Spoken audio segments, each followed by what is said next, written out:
Okay, good. So welcome everyone. Um, I'm going to take a completely different run at the Enneagram today, something that I really don't think has ever been done before in the way that the way that I intend on doing it. And I'm going to do it for a couple of reasons. The first reason is that we always say that, if the laws are true, then you should be able to, number one, apply it to anything. And number two, you should be able to unlock subjects that you have no previous, especially if you know the Enneagram, but you have no previous knowledge of based on the laws. Yeah. Now, Mark, the other Yes. day, you see over here, hold on, where's my camera? Okay. Can you see this little lab in the corner there with yeah, you see all that? It's a bit very small. right? Yeah, very small, right? Yeah. It gets bigger as you get closer, but anyway. Oh, I understand. Right. But I had sent Mark a little chalk drawing that I did, and also a picture of the lab. And I went through, all of the levels of the ray of creation in that distillation train is what they call it over there. Yeah. And it occurred to me, and this is a very, very funny thought. You see, it's one thing to sit there and look at this contraption, as I call it, my contraption. That's what we refer to it in the house. It's one thing to look at the contraption and go, oh, right, there's all the laws, right? There's each level of the ray of creation. You've got the burner underneath, which would be dough, and then you've got the flask, right, which would be ray, equivalent to the moon, that causes a certain kind of heat at the planetary level, which would be where you store the organic material. And uh, and then the shock, if you're familiar with a distillation train, of how you need that cold water kind of coming in and or circling through, right, or keeping it cool. That's that outside influence that you get between me and Fa, yeah, in the ray of creation.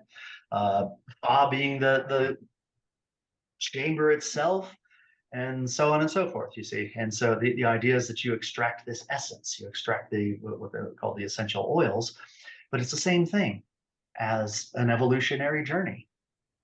Now, the thought, yeah. Yeah, when you showed it, it was so small, and with the light there, it couldn't really be seen well. So if you could zoom in on it, I think that all right, we'll see. We'll see if this works. It's going to be a very odd. Okay, let's see. Tell me if it's zooming in, because it's so far away from me, I can't tell. Let me zoom in here. Okay. All right, there we go. That's it. All right. Now I got to get down here, like do the whole Vanna White. Is that better? That's better.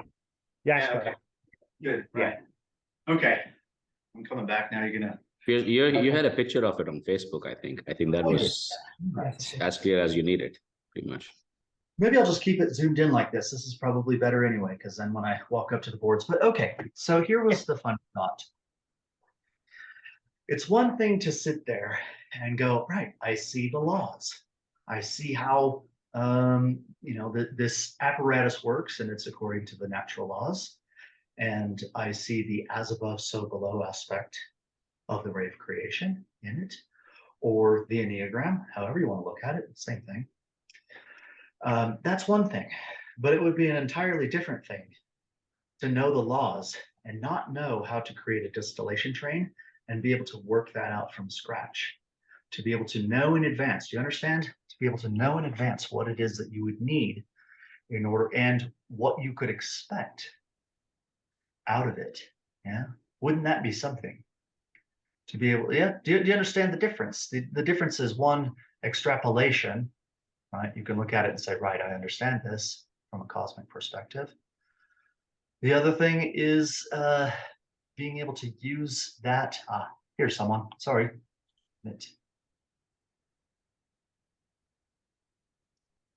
Right.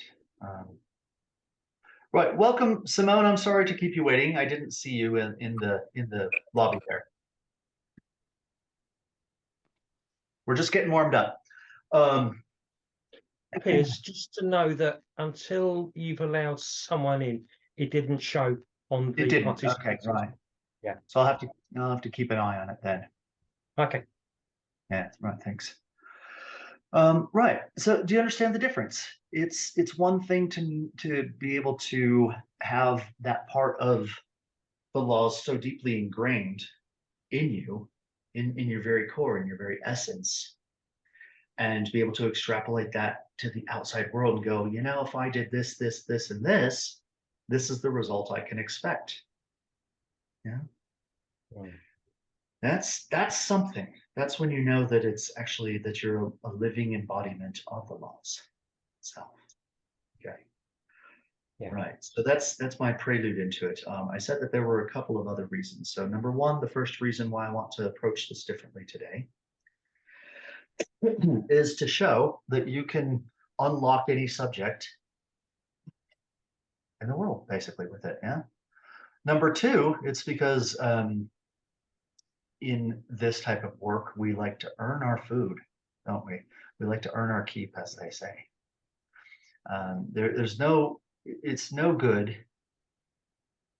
just reading something, is it? And then coming back and regurgitating it to someone, is it? It's no good to listen to me say something and then go tell all your friends and regurgitate it, right? It's always good to do the work live, to do it fresh. I've been up since, well, it's 10 o'clock my time right now, 10:14. And I've been up since 5 bashing away at this. And what I was planning on doing last night is nothing like what's going to happen today, right? Because it's an approach to the work where you have to do it live. You have to sense the pulse of the day. And I'll tell you, something very Taoist showed up this morning. Yeah, Taoist. You're familiar with Taoism, right?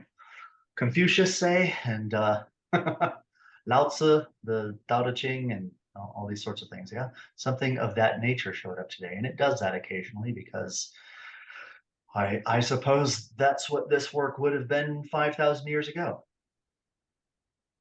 Yeah, it's a way. They just called it the way, didn't they? It's always been called the way, no matter where you encounter it on this planet in some way, shape, or form. It's always boils back down to the way. Okay, so this is the other reason for it. Let's work it live. Let's give it an expression. All right. Now, who here has ever heard of the I Ching, or if you want to mispronounce it, the I Ching? Right? I-C-H-I-N-G. I Ching means the book of changes. Yeah. And it's all of these solid and broken lines that the Taoists came up with to represent two things: positive and negative. Okay.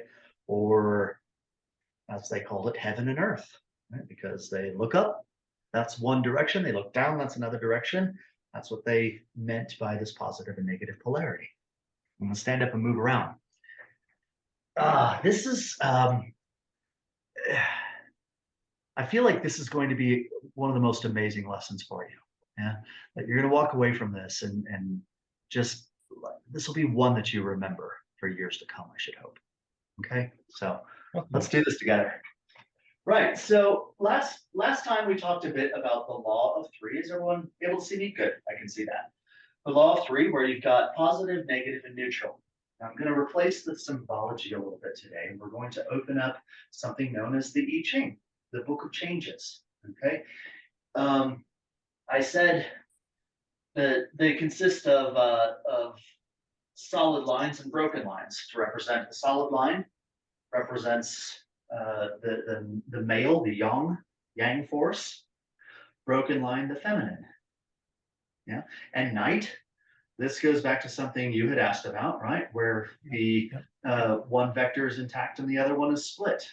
Interesting that they knew that back then as well. You see, talking about one of the levels of the law too. This positive vector being intact, negative vector being split. Okay, are you with me so far?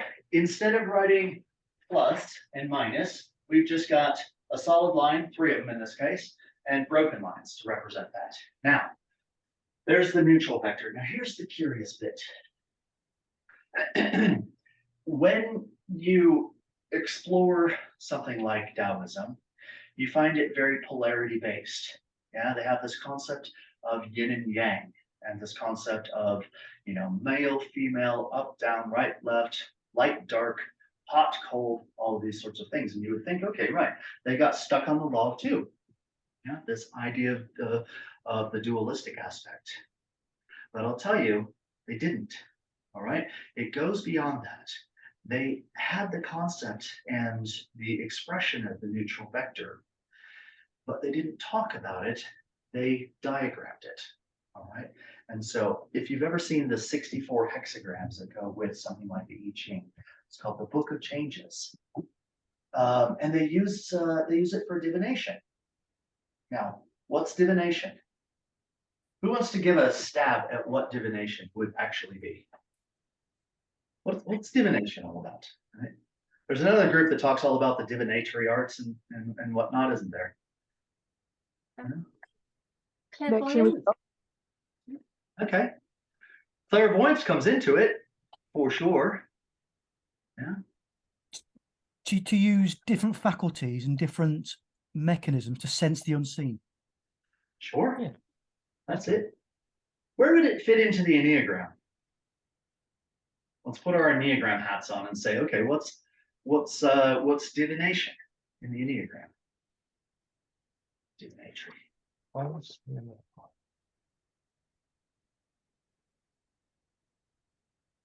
would say 5. Huh? 5? 5, yeah. The reason for saying that is because right. with 5, that's where things start to come together. You're talking about in point 5.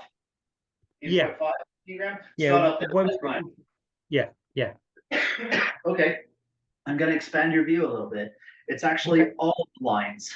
All right. The idea of having a divinatory experience would be this 1, 4, 2, 8, 5, 7 back to 1 type of thing, because it not only shows the loop of progression right around the circle, but also being able to predict the future. It goes 1, 4, 2, over to 8, doesn't it? 5, 7, and then back to 1. So to have a divinatory faculty about something in the future, you would need to follow those inner lines instead of going 1, 2, 3, 4, 5, 6, 7, 8, 9. Right. You see, because the inner lines of the Enneagram, as we touched on a little bit last time, have to do with progression through time. Whereas the law of 3 is at that moment. 3 forces have to come together, don't they, to have some sort of manifestation. Okay. I'm going to give the Mad Minute overview of the I Ching, okay, and the idea behind it. Clarity, I can see the stress. How am I ever going to get this on paper? It's called Watch the Video. Yes. Anna, not Clarity, but Anna. Yeah, right. I can send a screenshot of this, okay? All right, I'll send a screenshot out to the group, okay? But it starts like this. They say, in the beginning, instead of God created the heavens and the earth, which actually that is what they're saying here, but in the beginning, there was just this mixture, this void, this convolution of forces, okay? In ancient Egypt, they called it what? The primordial waters, didn't they? Yeah, same thing, same principle idea. And then it ended up splitting. It ended up splitting into polarity. Now, if you followed last week's meeting on the Enneagram, that would be the shock between C and O, wouldn't it? Right at the very top there, because it goes 1, 1, 2, 1, 1, 2, 3, 2, 1. You see, so 1, 2, 1. That would be this split right here, begins to separate out.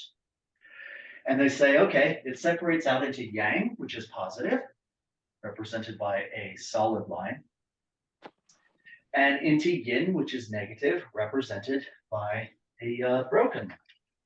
I've got a couple of lines in my diagram here. I'm just going to complete this. Okay, then these further separated out by kind of mixing and marrying with one another into two solid lines, in other words, double yang, double positive, a broken and a solid on the bottom, which would be, this would be the greater yang or greater positive. This would be lesser positive. So you've got summer and spring is what they call that. See? And then on the other side, you've got the greater yin, which is two broken lines, negative, negative, and the lesser yin, lesser negative, which would be a negative and a positive together. Now, by the way, these are read from the bottom up, okay? So whenever you're thinking about this, it'd be negative, negative, or negative, positive, positive, negative, positive, positive. Okay, it's just how they did it, right? Like my joke, right? On the other side of the world. So of course we have to look at them that way. Right. And then this is where it gets really curious, because this is where they introduced what's called the law of three. See, they have these 8 hexagrams. Heaven, they call it, which is all positive. Then you've got lake, which is a negative on top and 2 positives. You've got fire, thunder, wind, water, mountain, and earth. Each of these are the 8 possible combinations. Now I'm going to exclude these 2 of heaven and earth. I'm going to draw a line here. And we're just going to talk about these ones because in a planetary context, all positive or all negative doesn't show up. You see, it's too polarized. That shows up at the shock between C and Do. It's the only place where that can exist. Yeah, that positive and negative or that polarity. So we're going to talk about these 3 today. We're going to work this out. Now, are you with me so far? I know this is kind of a mad run into the idea of the I Ching. You can certainly do research on it. I think probably there's about 1 million online resources if you want to look up the I Ching, which I presume you may do after this today because you'll have a different perspective. What's that, Mark? Is this alchemy? I'm sorry. Is this alchemy?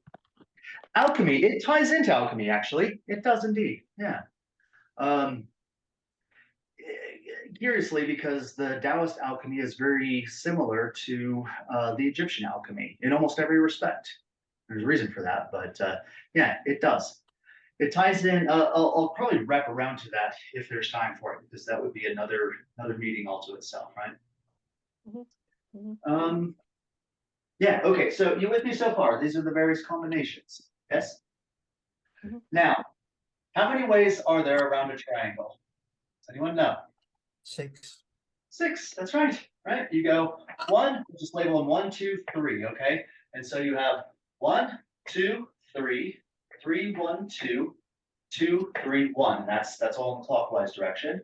And then in counterclockwise, you go 1, 3, 2, 2, 1, 3, 3, 2, 1. So there's 6 different ways around it. Let's start to map that out according to the Enneagram. And this is where it begins to unlock something really, truly amazing, actually. We will call 1 positive, 2 negative, and 3 neutral. Okay, so you have the combination of 1, 2, 3. This is the first process around the triangle. I'm gonna remove this because I actually need the room. Now, translate these. So we have positive, negative, and neutral. Translate these into I Ching. You come up with a couple of variations. The first variation that you come up with is we've got, here's a chalk so you can see it better. 1, 2, and then a question mark, because 3 in this context can either be positive or negative. And the way that it works out, it's actually both, but there's a split. You'll see what happens here. So let's say in the context of it being a positive, you get this symbol. That's 1, 2, 3. And the other one would be 1, 2, 3. Okay. This symbol relates to fire. You see over here, there's fire. And this one relates to thunder. All right. You with me? Okay. So let's draw the Enneagram on here and we'll start to place these.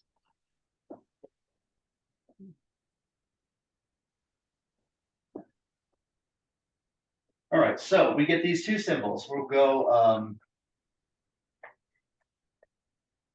fire plus thunder, occurring at this point in the Enneagram, point number 1. All right, our next one is, we've got, I'll just draw the triangle here. So we have 1, 2, 3, now we have 3, 1, 2. So 3, 1, 2 is going to yield 2 more. It's going to go 3, 1, 2, or positive, positive, negative, and negative, positive, negative. All right, so now we have the sign for water and which one is that? And lake. All right, so we've got lake here. I'm just going to write lake here. And water. Keep it from getting too convoluted, all right? What was that? Fire and thunder, right?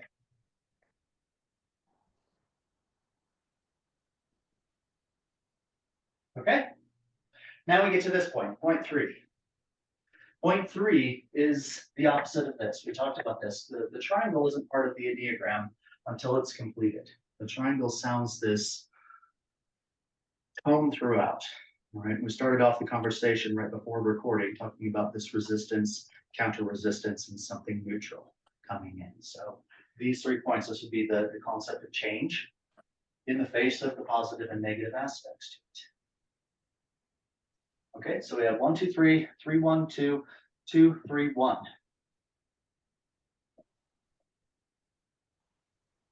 Two, three, one, 2, 3, 1. And we also changed it. Do you understand what I'm doing with the 3 in there? It changes. Wherever the 3 occurs, in this case, it's here, it is both. It's both positive and negative, depending on the situation. Does that make sense? I feel like I'm losing people. Am I losing Fine. people? That's fine. Okay, all right. Anyone need me to pause and kind of back up on that? Or is that making sense? I think it's one of these ones that it's best that you just run with it. Run with it. And once you've done all that blackboard bit, Yeah. it can either be, yeah, we need to watch this on the video about 4 or 5 times, or if it will actually land. But yeah, it's fine. It's fine. Okay. So this was 2, 3, 1. Is that what we're on? So we've got 2, 3, and 1. These symbols, let's see, what do we got? We've got wind and fire. So I'll just say wind and fire. Wind and fire. Who wants to help with this one? We would be on, let's see, the backwards would be, let me mark these. This was 1, 2, 3, 3, 1, 2, and 2, 3, 1. Okay, so we just finished 2, 3, 1. Now we go 1, 3, 2. So what would we put on the bottom line here for a 1, 3, 2? Straight line. Straight line. Yeah. Yeah, so Straight line. one would be a solid line. 3 would be changeable, so we'll make 2 diagrams, and then 2 would be a broken line, okay? Or positive, positive, negative. Yep. 1, 3, 2. In its other form would be positive, negative, negative. Yep. You see? All right. So now we have, what's this? This is lake for this one, and the cup. Which one's the cup? Thunder. Thunder. Yeah, lake and thunder.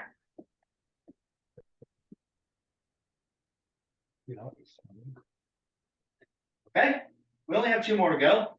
What was that? That was 2, 3, 1. Sorry. 1, 3, 2. Okay. Now 2, 1, 3. We'll label this 1, 3, 2. 2, 1, 3 would be switching chalks out here. 2. That one broke. All right. 2, 1, 3, and 2, 1, 3. Okay. So now we have wind and water.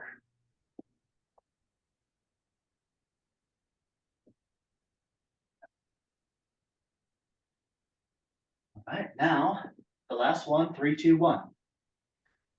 Once we get through this, then we'll start to tie it together, okay? 3, 2, 1 is 3, 2, 1, in other words, fire, and 3, 2, 1, mountain.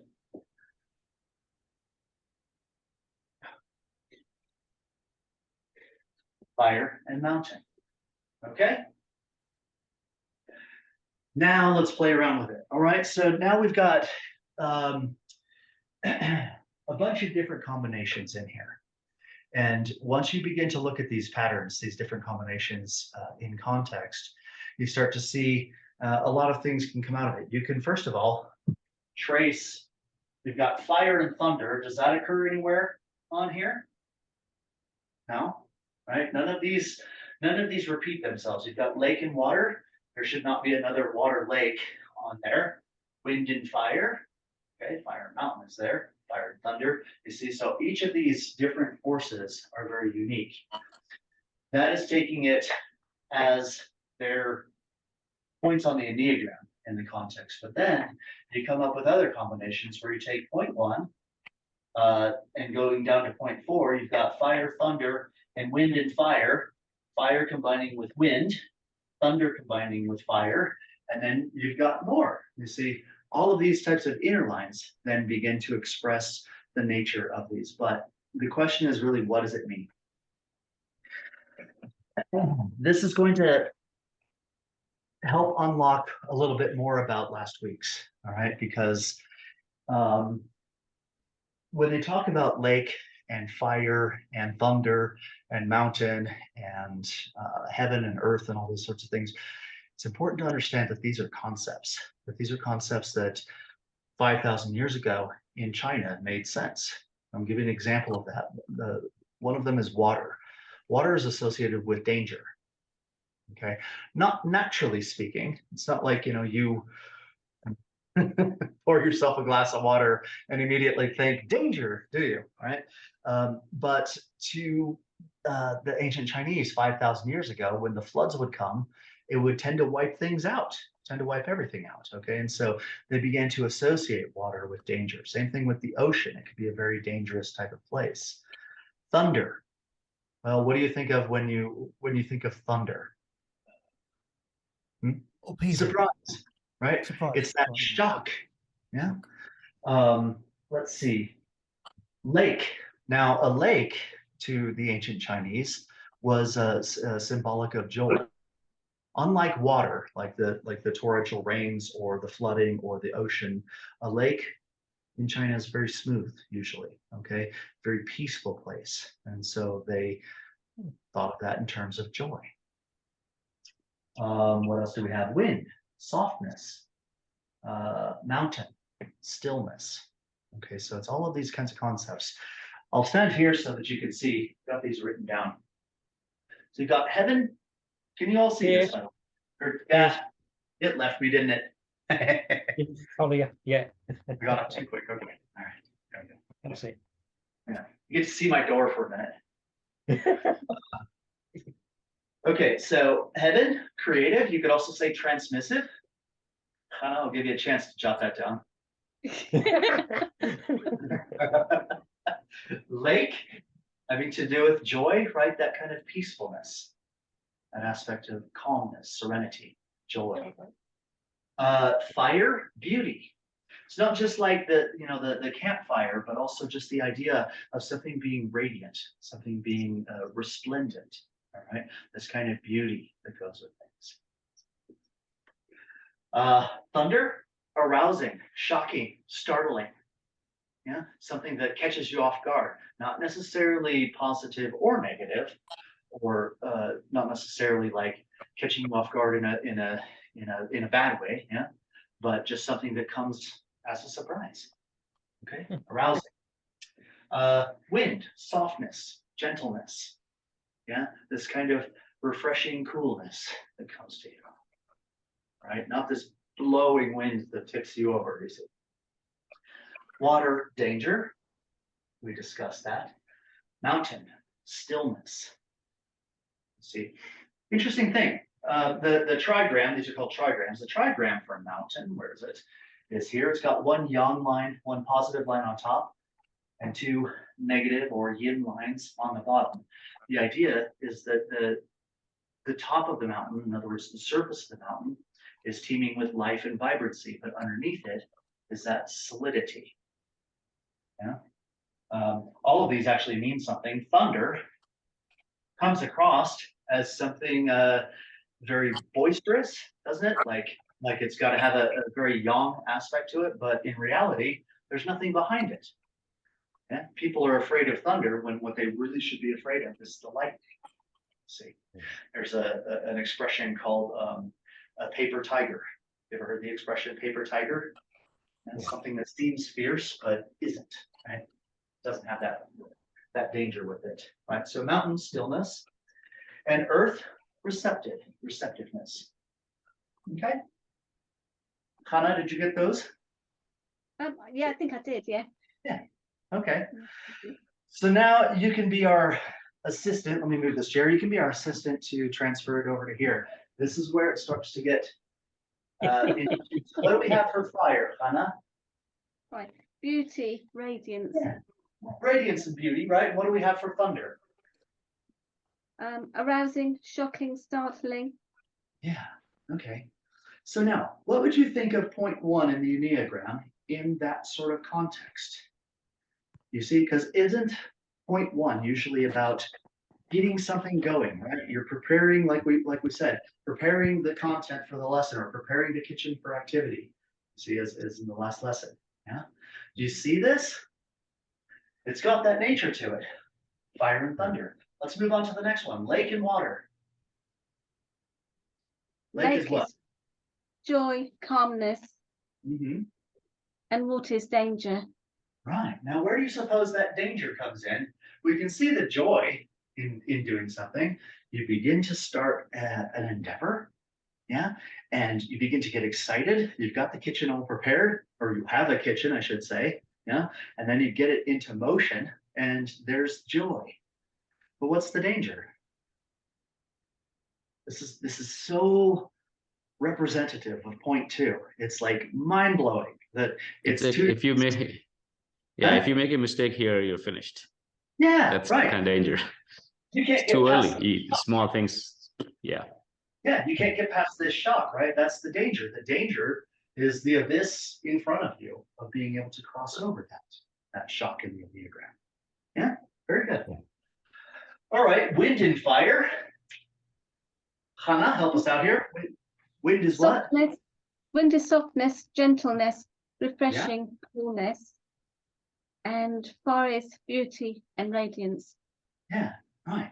Okay, go back to that kitchen analogy from last week. How does that apply? You see, there is a kind of a rhythm that gets established, isn't there? There's a rhythm of movement. You're beginning to prepare the food, yeah? And things are coming together. Doesn't it naturally sort of describe it? Yeah, very, very beautifully so. This idea. I didn't, like I said, I didn't anticipate going anywhere near this kind of concept today. It was literally just, it is everywhere, ladies and gentlemen. If you understand the Enneagram, if you understand the laws, you can absolutely put it into anything. I hesitate to use the term cosmology, yeah, because cosmology is very close to philosophy. And in my opinion, with this work, I guess, or not even opinion, in my experience with this work, it either is or it isn't. Right? There either are natural laws that govern all of existence, or there are not. And all the evidence suggests that there are. Yeah. Let's move on, right? Lake and thunder. Joy, calmness, Uh-huh. and then thunder, arousing, shocking, startling. Yeah, right. Surprise. What is that aspect? This is 0.5 on the Enneagram. This is when you're what? Cooking the food, isn't it? Yeah. So you Yeah. would anticipate this kind of activity coming into this peacefulness of things. You see? Do you understand what I mean by the peacefulness of things? It's sort of the you've got the rhythm established. You've got everything set up, ready to go. Now it's time to get to work, isn't it, ladies and gentlemen? That clap of thunder. Let's go. Let's get this cooking. Let's add that energy to it. All right. Wind and water. Softness, gentleness, refreshing, coolness, and then danger. Right, right. And what is this in the kitchen analogy from last week? What point is 7? The people arriving. The people coming in. The people coming in. It's where you're serving the food, actually. Okay. Yeah. This is people coming in, yeah? 0.6. Uh-huh. All right. Where's the danger? Where's the danger? Right? You're serving the food, you've got wind, right? It's kind of like, here's my wonderful creation. Here's what I've offered to you. Yeah. You serve the food. Now, what's the danger? You see that the danger actually comes from this shock, which, by the way, if you thought about it, doesn't make sense unless you think about it very deeply, why there'd be a shock here, because there's not one naturally in the ray of creation there, is there? Anyway, that's where the danger comes in. But really, it's if the connecting lines to this didn't make sense, in other words, the cooking and the preparation or the ecology didn't work out, it's not going to have any flavor. Yeah, they're going to hate you. They're going to think you're a terrible cook. Yeah, that's the danger, right? In the kitchen. Can I just check? We are talking about 0.7, yeah? 7. Yes, Yes. right. 6 Yeah, is yeah, here. yeah, yeah, right. Six is the element of change that comes into the whole thing. Right? We got positive, negative, and neutral. So 0.7, wind and water. Now, fire and mountain. Fire, In the analogy. fire, beauty and radiance, Hmm? and mountain is stillness. Right? That's the digestion phase. You see? You've got the beauty, the radiance, and the stillness of it. And then, of course, from here, if you're going chronologically, it's going to, of course, go back, right? Isn't it? That's 0.1. Yeah. Okay. So I think, what are the right words for this? I suppose the right words might be ta-da. You know, what's ta-da? Yeah. Did you take the advice from last week? Okay. And did you actually? Well, sorry, Gary. You'll have to catch this part in the video. Yeah, I'm back. I'm back. Okay, right. I just saw that message. I'm going to pause and get some reflections on this. First of all, if you've never seen the I Ching before, please go look it up. Okay, there are, like I said, a million websites about it. You can buy the English translation or even Swedish translation of the original work of it itself. Yeah. But they were talking about the same thing. That's the point that I'm trying to get across. And this is what I mean when I said that the laws are they're universal. Yeah. If someone gets it, they're going to talk about it. Now they might put it in their own language. Yeah. Same thing actually is in the Vedas. Yeah. In Hindu cosmology, Indian cosmology, and whatnot. But they're all talking about the same thing, and they're saying the same thing. These same features occur at these points. So if this as a tool helps you understand the Enneagram a little bit better, if you can cross-reference it over with the I Ching, all the better. All right. And I'll tell you what, you could definitely get into a divinatory work with this very quickly, because they use the I Ching to predict things. They use the I Ching to see what forces and what influences were at play in something, in a feature, an environment, whatever, and where they were in the Enneagram. Of course, they didn't have the concept of the Enneagram, but where they were in this pattern, this flow of forces kind of coming and going and changing, and to be able to see, okay, what's next?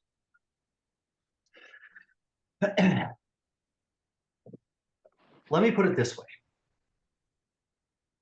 Let's talk about divinatory. Yeah, so.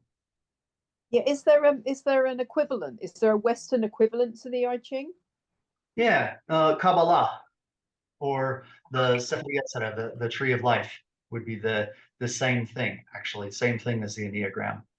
If you want, maybe I can make number 3 about that. Yeah. Yeah. The secret to that, though, is that it starts at both ends, right? Because there are how many what do they call them, Mark? Oh, I can't think of the proper Sephra. name. Yeah, Sephira, right? Wheels. Yeah, Sephira. There are 10 of those, aren't there? Depending on which system you follow, but right. But ask Pierce, could you Kether, apply Vaina, sorry, Huh? could you apply the tarot pack to this sort of Well, thing? there you go. You see, everything that has a divinatory aspect to it can be traced out following the lines in this. You absolutely could. But Simone, to answer your question, yeah, the probably the closest thing in Western esotericism would be the Sefer Yetzirah or the Kabbalah in general. Right? Tarot, it's basically the same thing, isn't it? How's that? Yeah, each of the 22 letters of the Hebrew alphabet correspond to a tarot card plus the negation, right? 21 plus 1. Yeah, absolutely. Yeah, we can unlock that next time. But if you want to begin to work it out using your own faculties, just understand that it's dualistic. It starts with Kether, I think is the top one, isn't it? Is that right? Huh? Yeah. Yeah, starts with Kether as do, re, mi, fa, sol, la, si, do, okay? But then it also starts from the bottom up, do, re, mi, fa, sol, la, si, okay? And then what you'll really get caught by is the position of the shocks. They make absolute perfect sense in that. We can go into that next time if you wish. But yes, that's absolutely right. Simone, you captured it. There is a Western equivalent.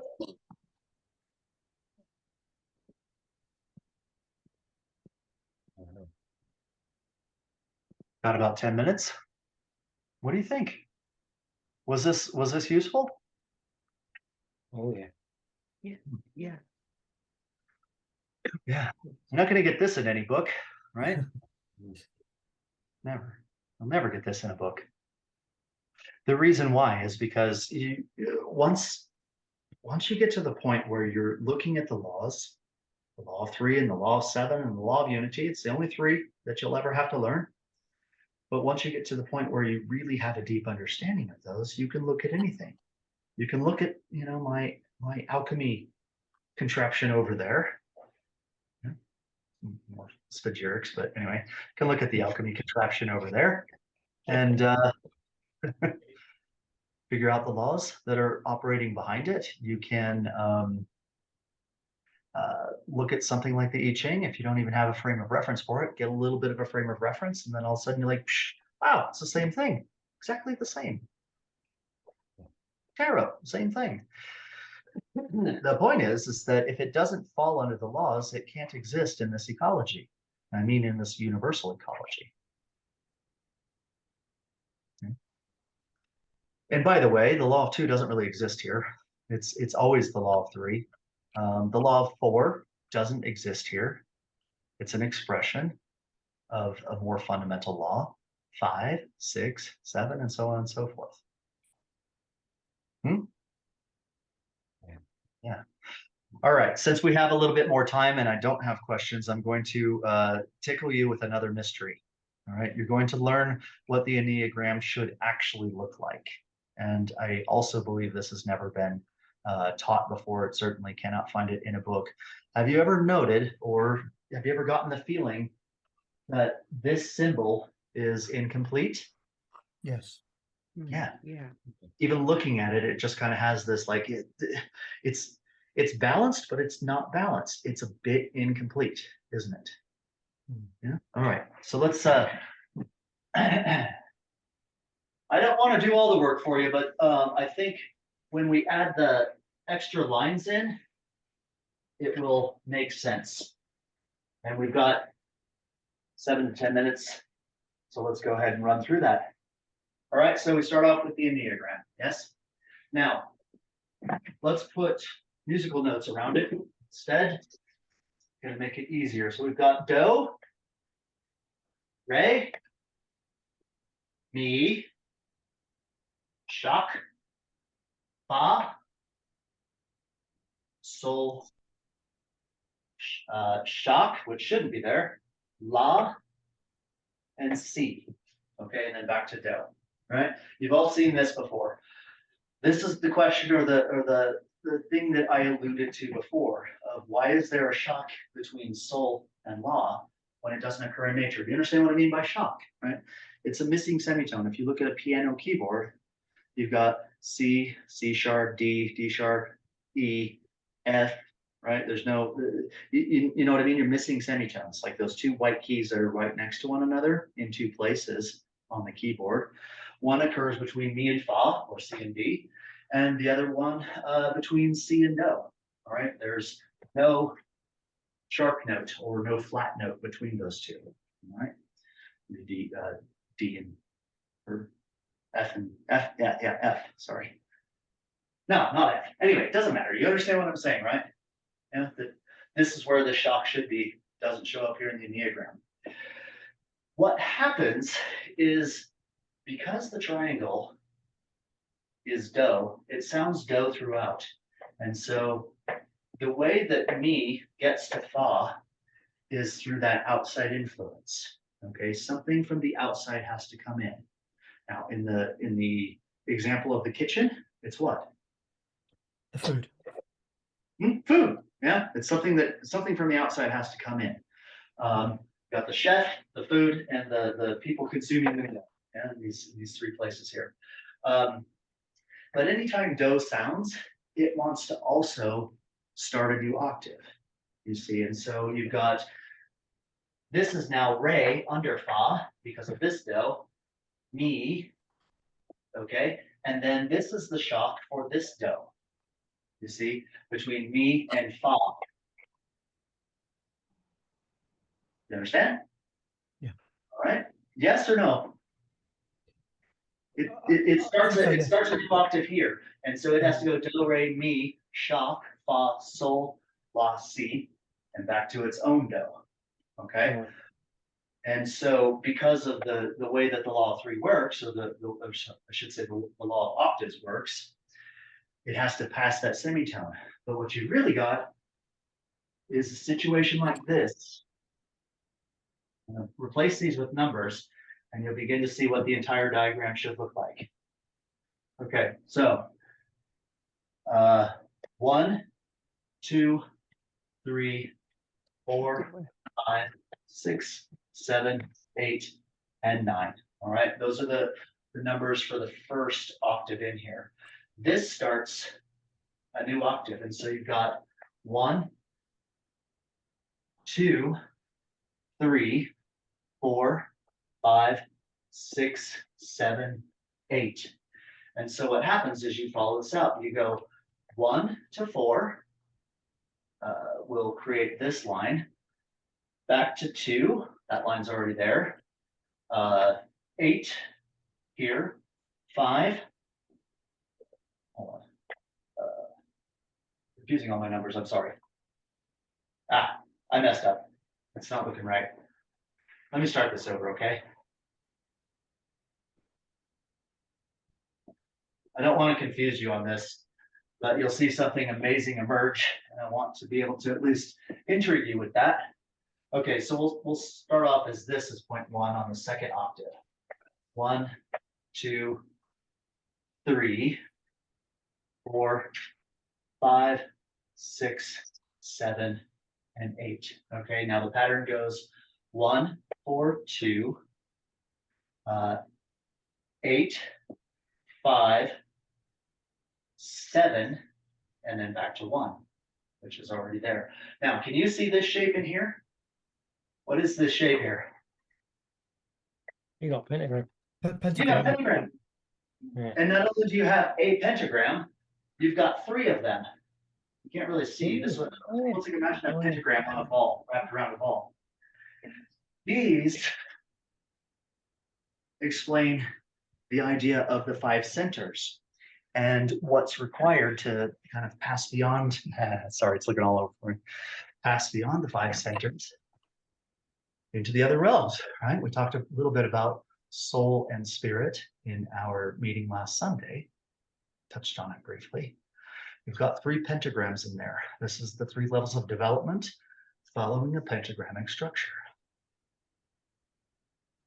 Very good. Yeah. Okay. If you're not saying wow, Yeah. you're not saying wow, right? In your mind, you need to spend a bit more time with the laws. Yeah. This, you won't find this anywhere else. All right. This comes from decades of work into the laws from this life, you see. Decades of work.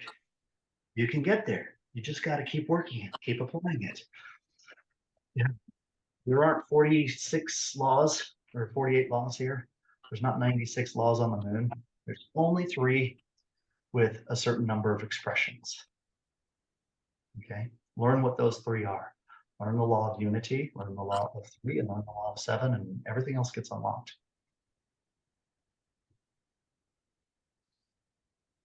Yeah. Did the pentagrams have you intrigued if you've done work into the, the Penniman and the 5 centers and white, red, blue, yellow, green, and those sorts of things? What does that speak to? Did you know that there's 15 centers, not 5? Never come across that before. No. Yeah.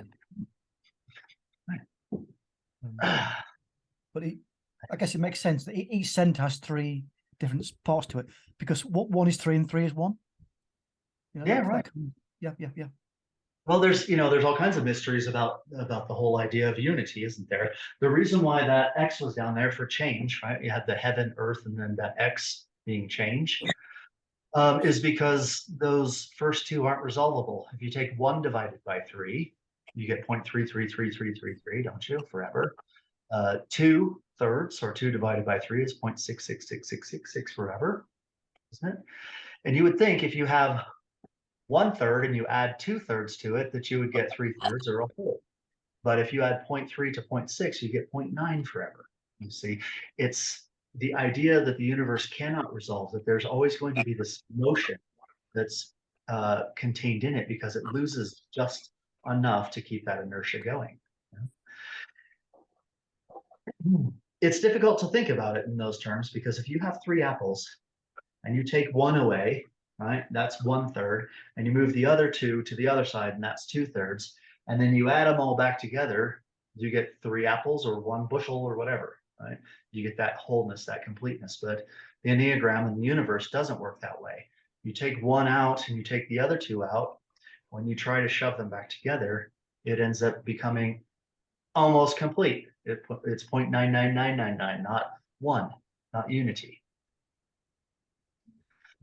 Darn close to unity, but never quite there. Yeah. Have I piqued your interest in the laws? Definitely. Definitely. Yeah. Good deal. All right. Well, we're a minute over time, up against the hour.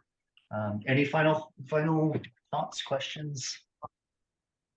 Who wants to chime in? Just say a bit in closing, okay? I've pitched the entire. Well, I was looking at the when we're doing our own examples of the 9-fold cycle. Yeah. It occurred that the number 9 has got a dual nature to it. It's an ending and it's a beginning. Yes, you're right.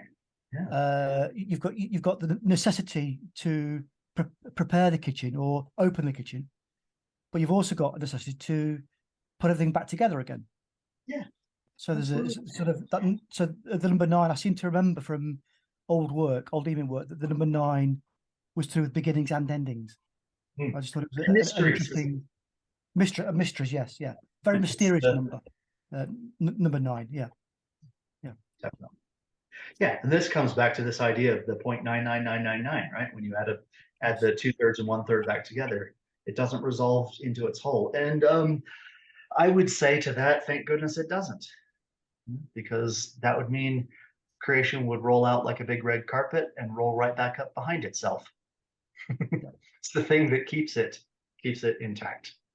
So, just one more point.